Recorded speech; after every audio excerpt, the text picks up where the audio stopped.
So if I'm a new brand starting out and you're saying supporting documentation and my manufacturer is saying, yes, it's vitamin E and it's going to do this, what is the supporting documentation? Can you explore that more? Because from my understanding, it's consumer science test on the final formula, not on just the ingredients. So you can't just say, well, it has this, so it's going to do that, because that's not an accurate claim based on regulatory, right? And then there's also clinical science studies, which can use apparatus or can use other types of measurements. So can you please explore that a little more, and what is accurate information that can be used as a claim, and maybe an example or two of how a claim would be stated and what would be inaccurate? I think you pretty much hit the nail on the head when you spoke to the different types of claims. So when you're talking about an active ingredient that has had third-party substantiation and full-blown testing and is shown that when it is added to a base formula, it still can behave and have the efficacy levels if it's in at 2%, if it's in at 0.5%. Every study for every material that is done in a third-party way is independent. So that is between you and your contract manufacturer to make sure you're communicating that I want to make these claims against this formula. It is then your responsibility to test the end formula to make sure that it can still actually achieve that.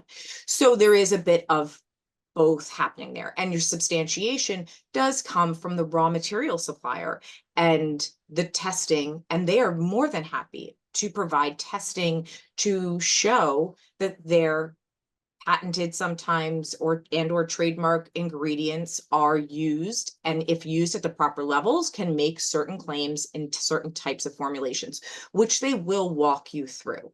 And that is very important distinction. So if I'm a new brand, how would I know? How would I know to ask for this? Like what's the resource out there for me to know that this is something I need to do? Sadly, there really isn't one direct resource that I can point to and say, here you go, read this document and you're going to understand all the questions you need to know from soup to nuts. I think there are a lot of individuals like you and I who have been in this industry a long time, and we guide a lot of brands by knowing the questions to ask, by knowing the people to talk to, the facilities that you can trust the testing results from.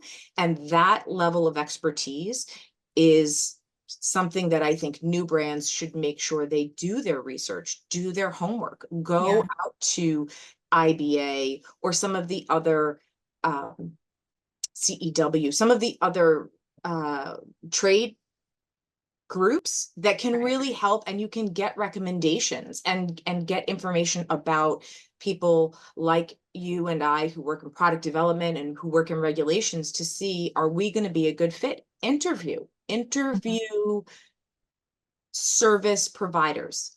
I'm not referring to us as consultants. I'm referring to us as service providers, because we roll up our sleeves and we are doing the work. I am on the phone with any raw material supplier we need that data from, and or a midnight call with China to make sure that the ingredients are improved to be able to ship the formula overseas. These are things and steps that most brands don't need to know, they need to know, but don't actually know they need to do.